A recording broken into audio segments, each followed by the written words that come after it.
Hello भैया, प्रणाम करथियो। खुश रहा बबुआ, का हाल है हो? कौची बताइयो भैया, कैसन हाल बा? अरे का होइल बताओ ना हो, तला है सुना। Music by Neha studio.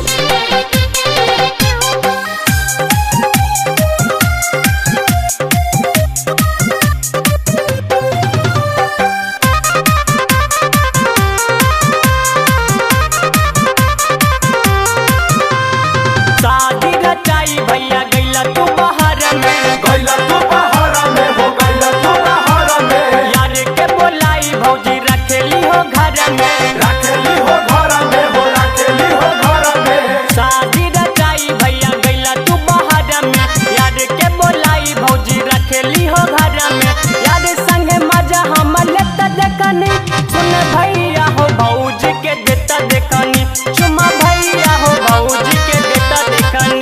चुमा भैया हो भौजी के देता देखनी, चुमा भैया हो भौजी के देता देखनी।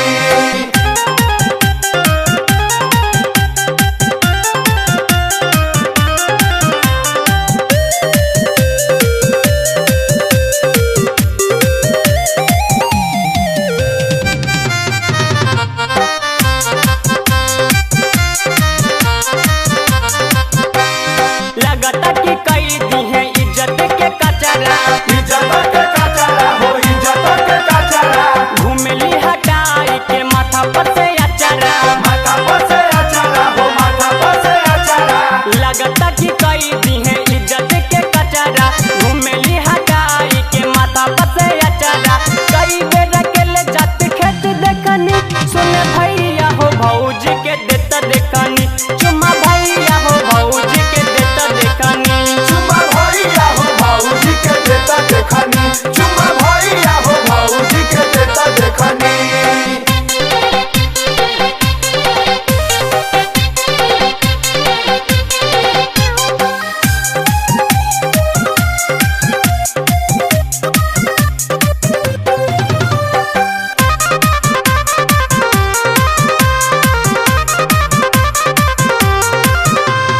रोज